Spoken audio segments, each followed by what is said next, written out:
Welcome. This is Radio Pras.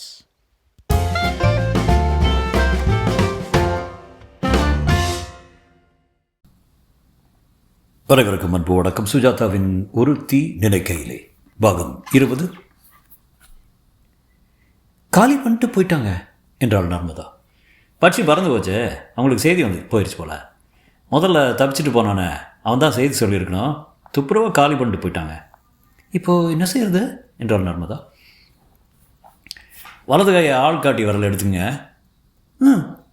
அதை வாயில் வச்சு சப்பு. ஏதாவது ஐடியா கொடுப்பியா? என்ன பண்ணுறதுன்னு என்னையே கேட்குறியா? ஐடியா வேணும்னா கணேஷ் சார் தான் சரி. எனக்கு என்ன குறைச்சல, நான் கொடுக்க மாட்டேனா? அதான் கொடுத்திய விரல் என்று சிரித்தாள் நர்மதா.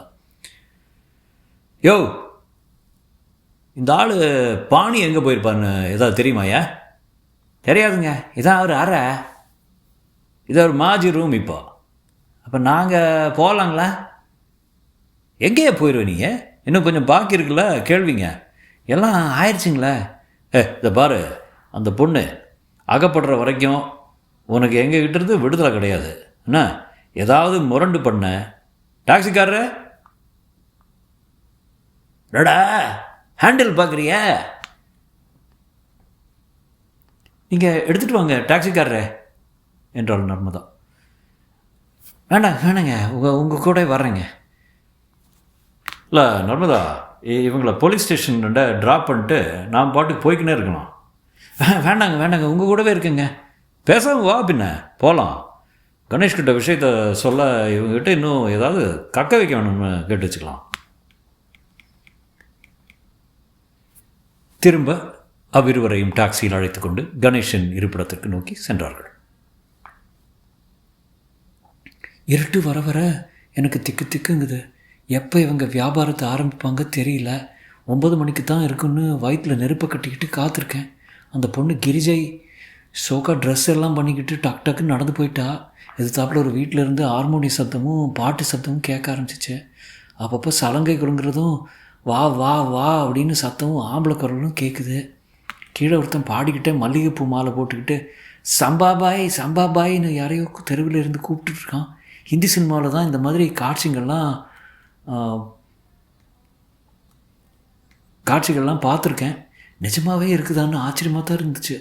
கடவுளை கிரிஜைக்கு டெலிஃபோன் கிடச்சி அந்த சமயத்தில் பெரியவர் கிடச்சி அவருக்கு ஞாபகம் வந்து எத்தனை இருக்குது, எல்லாம் நடந்தாகணுமே. அதுக்குள்ளே எனக்கு கஸ்டமர் வந்தாக்கா என்ன தான் செய்வேன், எப்படி சமாளிப்பேன்? அந்த இடத்து முறைப்பாடுகள்லாம் எனக்கு கொஞ்சம் கொஞ்சமாக புரிய ஆரம்பிச்சிது.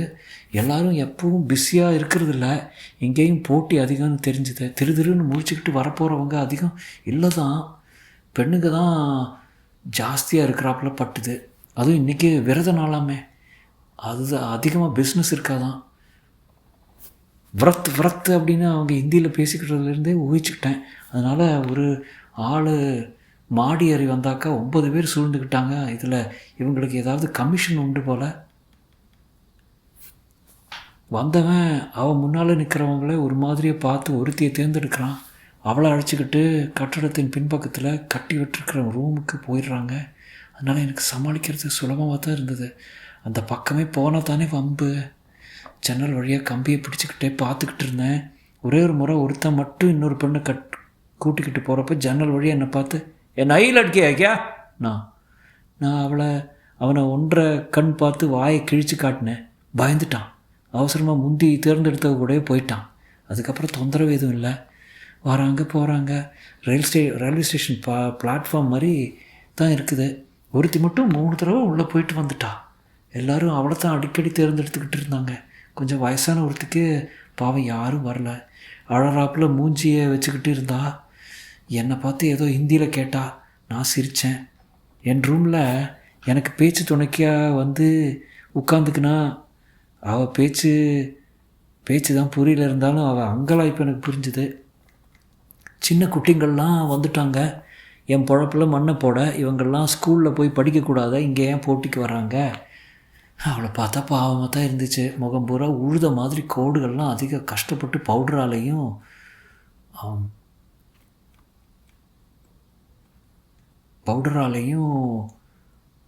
மறைக்க முயற்சி பண்ணியிருந்தா. பழங்காலத்து கிராமஃபோன் மிஷின் மாதிரி இருந்தாவ. மூக்கில் கண்ணாடி கல் இழிக்குது, கையில் எல்லா நரம்பும் தெரியுது, உதடுகள் தடிப்பாக இருக்குது. இவகிட்ட வியாதிகள் ஆரம்பத்தை பார்த்தேன். இன்னும் சில வருடங்களில் ஏன் இன்னும் சில மாதங்களில் செத்து போயிடுவாளான்னு கூட தோணுச்சு. இவளுக்காக யாரும் அழமாட்டாங்கன்னு தோணுச்சு. பாவம். அதுக்காக நான் கொஞ்சம் அழுதேன். அவளும் லேசாக கண்ணீர் விட ஆரம்பித்தா. பவுடரில் கோடு போடுது கண்ணீர். அப்போ தான் என்னை தேடிக்கிட்டு ஆள் வந்துருச்சு. மதராசி லட்கி, உறான் ஓதேக்கா என்று என் அறையை காட்டி விட்டாங்க. உள்ளே நுழைஞ்ச ஆளை பார்த்து அந்த அம்மா சிரித்து சாகசம் பண்ண ஆரம்பித்தா. வந்தவன் என்னத்தான் பார்த்துக்கிட்டு இருந்தான். அவளை ஏறெடுத்தும் பார்க்கல. அச்சா சலோ நான். அந்த அம்மா சோகமாக எழுந்து போயிடவே அந்த ஆளை என்னை நேராக பார்த்தான். உன் பேர் என்ன? நான். அடப்பாவி தமிழ். எனக்கு சந்தோஷமாகவும் அதே சமயம் துக்கமாகவும் இருந்தது. ஐயா, தமிழ்காரரு, நான் தெரியாதனமே இங்கே வந்து மாட்டிக்கிட்டேன் ஐயா. நான் இவங்களை சேர்ந்தவையே இல்லையா, என்னை காப்பாற்றுங்க ஐயா. உன்னை காப்பாற்றுட்டு தான் வந்திருக்கேன். நீ தான் நான் டெலிஃபோன் பண்ணி எங்கள் அப்பா கிட்ட சொன்னேன். டெலிஃபோனா? நானா? நீயோ வேறு யாரோ கொஞ்சம் நேரம் முன்னாடி எங்கள் அப்பாருக்கு டெலிஃபோன் வந்துச்சு. அவர் பம்பாய் வர்றப்போ உன்னை ரயிலில் வச்சு பார்த்தாராமே. அப்போ சந்தேகம் தோணிச்சான், யாரோ இந்த பொண்ணை கடத்திக்கிட்டு போகிறாங்கன்னு. அதனால் ஏதோ சீட்டில் டெலிஃபோன் நம்பர் எழுதி வச்சுட்டு வந்தேன்னு சொன்னார். எனக்கு முதல்ல புரியல. அப்புறம் தான் இன்றைக்கி டெலிஃபோன் வந்தது. ஏதோ மலையாள பொண்ணு பேசிச்சு. இந்த மாதிரி நீ இங்கே மாட்டிக்கிட்டு இருக்கேன்னு சொல்லிச்சு. வந்து மீட்டு கொண்டு போகும்படியாக சொல்லிச்சு. அப்பா உடனே என்னை அனுப்பி வச்சார். நானும் அப்பாவும் மாதுங்காவில் பிஸ்னஸ் பண்ணுறோம். எனக்கு கண்ணில் போலன்னு கண்ணீர் வடி ஆரம்பிச்சிருச்சு. ஐயா, நீங்கள் நல்லா இருப்பீங்கய்யா. ஐயா, நீங்கள் தெய்வம் போல் வந்தீங்கய்யா. என்னை காப்பாற்றுங்கய்யா. எப்படியாவது அழைச்சிட்டு போயிருங்கய்யா. கொஞ்சம் கஷ்டம், இவங்க லேஸில் விட மாட்டாங்க. உங்கள் அப்பா பேர் விலாசம் சொல்லு. அவங்க சார்பில் போலீஸில் ஒரு புகார் கொடுத்து உன்னை மீட்டிட்டு போகிறதுக்கு ஏற்பாடு பண்ணுறேன். இல்லை, இப்போ இங்கே அழைச்சிட்டு போயிருங்கய்யா. இவங்க ஒப்புக்க மாட்டாங்க, கவலைப்படாத. உன் பேர் என்ன சொன்ன? சுகுணா. உன்னை எப்படியாவது மீட்டிக்கிட்டு போயிடுறேன், கவலையப்படாத. எங்களுக்கு தகவல் கிடச்சிருச்சுல்ல, இனிமேல் போலீஸ் பக்கபலத்தோடு வந்துடுறோம். இல்லைன்னா ஒன்று செய்து பார்க்குறேன். இந்த மாலிக்கிட்ட சடாலடி விட்டு பொண்ணு ரொம்ப பிடிச்சி போச்சு. நைட்டுக்கு கூட்டிகிட்டு போயிட்டு வரவான்னு கேட்டு பார்க்குறேன். சாரி, நான் ரொம்ப இதில் எல்லாம் கரை கண்டவன்னு நினச்சிக்காத. உனக்கு உதவி செய்கிறதுக்காக இவங்க ரூட்லேயே போனால் தான் முடியும். என்ன பெரிய ராக்கெட் இது. கேளுங்கய்யா, நான் சம்மதம் சொல்லிடுறேன். உன்னை யார் கேட்க போகிறாங்க? கொஞ்சம் நம்பிக்கை உண்டாகும்படி நானும் நீயும் கதவை சாத்திக்கிட்டு சந்தோஷமாக இருக்கிறாப்புல பேச்சு காட்டியாகணும். நான் என் உயிரை பிடிச்சிக்கிட்டு சிரித்தேன். கொஞ்சம் இருன்னு கதவை திறந்துக்கிட்டு வெளியே போய் மாலிக்னு கூப்பிட்டாரு. யாரோ வந்தாங்க, ஹிந்தியில் பேசினார். நான் நெஞ்சு பிடிச்சிக்கிட்டு ஐயோ அவன் சம்மதிக்கணுமேன்னு வேண்டிக்கிட்டேன். அப்புறம் குழப்பமாக பேச்சு குரல் கேட்டது. ஏதோ சச்சரவு போல் கேட்டது. அந்த ஆள் குரலும் கேட்டது. இன்னொரு குரல் பரிச்சயமாக இருந்தாப்புல கேட்டது. நான் வெளியே வந்து எட்டி பார்த்தேன். முருகன் நின்றுட்டு இருந்தான். அத்தியாயம் 21. நான் சட்டுன்னு மூஞ்சியை மறைச்சிக்கிறதுக்குள்ள முருகனை பார்த்துட்டான். நான் சுகுணா சௌக்கியமான்னு சிரித்தான். என்னது, அதுக்குள்ளே ஊருக்கு போக ஏற்பாடு பண்ணி ஆளையெல்லாம் வரவழைச்சிட்டியாமே? பரவாயில்ல, கெட்டிக்காரு தான். உன் பேர் என்ன? என் பேர் எதுவாக இருந்தால் உனக்கு என்னையா? அந்த பொண்ணை வெளியே விடு. அநியாயமாக அவளை பலாத்காரப்படுத்தி இங்கே கொண்டாந்து சேர்த்துருக்க நீ. கே பக் மதராசிமே என்ன செய்திருவ நீ? அந்த பொண்ணுக்கிட்ட எல்லா விவரங்களும் வாங்கி வச்சுருக்கேன். போலீஸ்கிட்ட புகார் கொடுத்து இங்கே கூட்டி வரேன்னா இல்லையா பாரு. தப்பிக்கணும்னா இப்போயே விட்டுரு. போலீஸ் எல்லோரும் நகைச்சுவை துணுக்குகள் கேட்டது கூட சிரித்தார்கள். போலீஸ் சொல்கிறதுக்கு நீ உயிரோட போயிடுவியா? பாரு, மிரட்டல்லாம் நடக்காது. என்ன போலீஸ் வந்தால் இவ தான் இங்கே தான் இருக்க போகிறாளா? நான் தான் இருக்க போகிறேன்னா? பாரு, இந்த இடம் ஒரு கடல். முழுசாக 300 ஆளை இங்கே மறைக்கலாம். சுகுணா வா போகலாம். நான் கிளம்பியதும் அப்படியா செய்தி, எங்கே போயிடுவேன் பார்க்கலாமே. குறுக்கே வந்து நின்றுட்டான். அரே ஓ பகதூர் யாரையோ கூப்பிட்டான். தாட்டிய 2 ஆள் வந்து என்னை காப்பாற்ற வந்தவனை பாவம் ஆட்டுக்குட்டி மாதிரி தூக்கிட்டு கீழே இறக்குனாங்க. அந்த ஆள் கையை காலை உதறி பார்த்தா முடியல. ஏதோ பார்சல் மாதிரி தெருக்கோடிக்க அவனை தூக்கிட்டு போயிட்டாங்க. எனக்கு இருந்த நம்பிக்கையெல்லாம் பொசுக்குன்னு உதிர்ந்து போச்சு. முருகன் வந்து, குறும்பு போகலை பார்த்தியா உனக்கு? இங்கே வச்சுக்கக்கூடாது, இடப்பெயர்ச்சி செய்யணும், வெளி உலகத்தோட தொடர்பு வச்சுக்கவும் கூடாது. இது பாரு, நீ என்னைக்கு மனசு மாறி இந்த தொழில் செய்ய எனக்கு சம்மதம்னு சொல்கிறியோ அன்னி வரைக்கும் ஒரு சின்ன ரூமில் அடைஞ்சு கிடப்பேன். பொடி உள்ள சொன்னாலோ படுபாவி, நீ நல்லா இருப்பியா? உன்னை மாரியாயி வாரிக்கிட்டு போகாதா? முருகன் பேர் வச்சிருக்கிய, உன்னை முருகன் வேளால் பிளக்க மாட்டாரா? சும்மா கத்தாத நீ. பக்கத்தில் இருந்தவங்க கூட ஹிந்தியில் பேசினா. இந்த பாரு, இங்கே எல்லா பொருளுக்கும் கண்ணு காது எல்லாம் உண்டு. நீ கிரிஜை கிட்ட பேசினது எங்களுக்கு தெரியாதுன்னு நினச்சியா? நீ அவள் டெலிஃபோன் பண்ணது தெரியாதா? இந்த மாதிரி ஒரு ஆள் உன்னை காப்பாற்ற வரப்போகிறான்னு தெரியாதா எங்களுக்கு?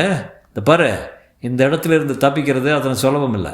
எவ்வளோ ரூபா செலவழித்து எத்தனை பேர் இதில் பழைக்கணும், எங்கே பொழப்பில் மண்ணை போடலாமோ கண்ணு, என்ன உனக்கு வழியே இல்லை. சொன்னபடி கேளுன்னு. இது ரொம்ப சுலபமான வேலை. ஒரு நாளைக்கு 10 நிமிஷம் வேலை, கமிஷன் உண்டு, சோப்பு கட்டி எண்ணெய் முழுக்க எல்லாம் உண்டு, வைத்திய வசதி உண்டு. யாருக்காவது மாதம் மாதம் மணி ஆர்டர் அனுப்பணுமோ செய்கிறோம். அப்பப்போ கஸ்டமருங்க மனம் வந்து பக்ஸீஸ் கொடுத்தாங்கன்னா நீயே வச்சுக்கலாம். வேலையில்லா திண்டாட்டம் பரவி கிடக்கிற இந்த தேசத்தில் வேலை கொடுத்தா வேணாங்கிறியா? நியாயமா? நான் ஒரு கோடியில் ஒதுங்கி இருக்க முருகன் கிட்ட வந்து என்னை பார்த்து சிரித்து நுனி விரலை மூக்க ஒரு தடவை தட்டுட்டு, தொல்காப்பிய காலத்திலிருந்து தொன்று தொட்டு இருக்கிற தொழிலை கைவிடலாம். நீ சொன்னதை கேளு, சமத்தாரு, அது ஒன்று தான் உனக்கு வழி சொல்லிட்டு வெளியே என்னவோ பேசிட்டு போனான். கொஞ்ச நேரம் கழித்து பளீர்னு கன்னத்தில் அரையிற சத்தமும் கிரிஜை மலையாளமும் தமிழும் கலந்து அழற ஒலியும் கேட்டேன். நான் அப்படியே சாஞ்சேன்.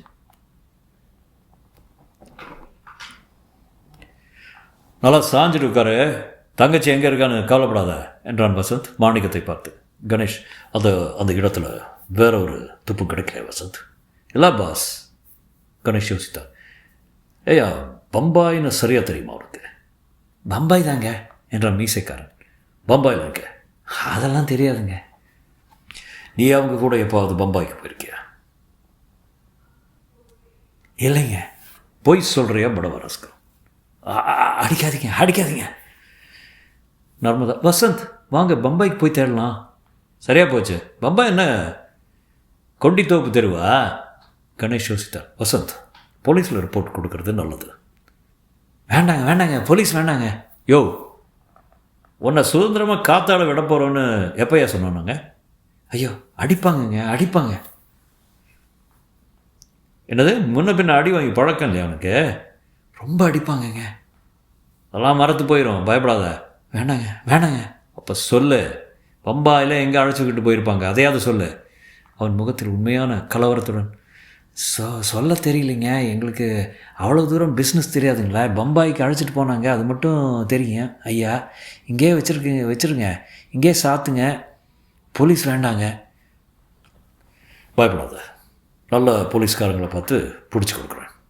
ஐயா, பாத்ரூம் வருதுங்க என்றான் ஒல்லி. அடக்கிக்க பாஸ், என்ன செய்யலாம், இவங்கிட்ட கிடைச்ச சமாச்சாரம் போதாது. கணேஷ், முதல்ல ஒரு கம்ப்ளைண்ட் கொடுக்கலாம். அவ்வளோதானா என்றாள் நர்மதா. அவ்வளோதான் செய்ய முடியும் இப்போதைக்கு. பம்பாய் போலியா? பம்பாய் போய் அத்தனை பெரிய நகரத்தில் என்னன்னு தேடுறது? அந்த ஆள் பாணியை சந்திச்சிருந்தாலும் பரவாயில்ல, அவனை பிசைஞ்சு ஏதாவது தகவல் வாங்கியிருக்கலாம். நர்மதாவின் உதவிகள் இருக்கின. நீங்கள்லாம் கோழைங்க, இவ்வளோ தூரம் உங்களுக்கு உதவி செஞ்சேனே, எல்லாம் வேஸ்ட்டு. இப்போ என்ன செய்யணுங்கிற? வாங்க பம்பாய் போய் அவளை தேடலாமே. சரியாக போச்சு பாஸ், ஒன்று பண்ணியிருக்கலாம், அப்போவே தெரியாமல் போச்சு. இந்த நர்மதா அந்த குண்டங்க கிட்ட மாட்டிக்கிட்டல, அப்போ நாம் காப்பாற்றிருக்கக்கூடாது. பேசாமல் விட்டுருந்தா இவளையும் பம்பாய்க்கு அழைச்சிட்டு போயிருப்பாங்க. நாமும் இவளை தொடர்ந்து பம்பாய்க்கு போய் என்ன அங்கே ரெட் லைட் ஏரியாவில் கற்பனை பண்ணி பார்க்குறதுக்கே சுவையாக இருக்குல்ல. 100 பொண்ணுங்க மத்தியில் நர்மதான்னு நான் கையில் ஒரு ரத்த ரோஜாவை வச்சுக்கிட்டு. வசந்த், ஒரு ஐடியா. என்ன இப்போ நீ சொன்னியே, அதே மாதிரி நானும் நீயும் பம்பாய் போய் சிவப்பு வழக்கு பகுதியில் எல்லாம் அந்த பொண்ணு பேரை சொல்லி கூப்பிட்டு தேடினான்னு, சுகுணான்னு. நர்மதா, சிவப்பு வழக்கு பகுதியில் போய் சுகுணான்னு கூப்பிட்டா 10 சுகுணாவை கூப்பிட்டுருவாங்களா, கண்ணான்னு வருவாங்க. சரி, நீங்கள் வராட்டி போங்க, நான் போய் தேடிட்டு வரேன். வா மாணிக்கம். மாணிக்கதை அத்தனை சுலபமாக அழைச்சிட்டு போக முடியாது, அவர் விஐபி. சரி, நான் தனியாக போகிறேன் என்றாள் பிடிவாதமாக. வசந்த், நீ ஒரு முறை பம்பாய் போய் பார்த்துட்டு வந்துடு. முதல்ல போய் மாதவனை சந்திச்சு பாரு, அவர் ஏதாவது உதவி செய்வார். செலவு மாணிக்கம் தான். என்ன மாணிக்கம்? அதான் சொல்லிட்டீங்களே. உங்கள் ஊரில் டெலிஃபோன் உண்டாயா? இருக்குங்க, பஞ்சாயத்தில். உங்கள் அப்பாவை கூப்பிட்டா கூப்பிடுவாங்களா? நிச்சயங்க. என்ன பாஸ், இந்த வெத்து குண்டாங்களையா என்ன செய்கிறது? நீ வரதுக்கு முந்தி நான் ராஜேந்திரனுக்கு ஃபோன் செய்தி சொல்லிட்டேன். எந்த நேரமும் அவங்க வந்துடுவாங்க. யாருங்க? போலீஸ் தான். வசந்த், நீங்கள் 2 பேரும் புறப்படுங்க. சாயங்காலமே தொடரணும்.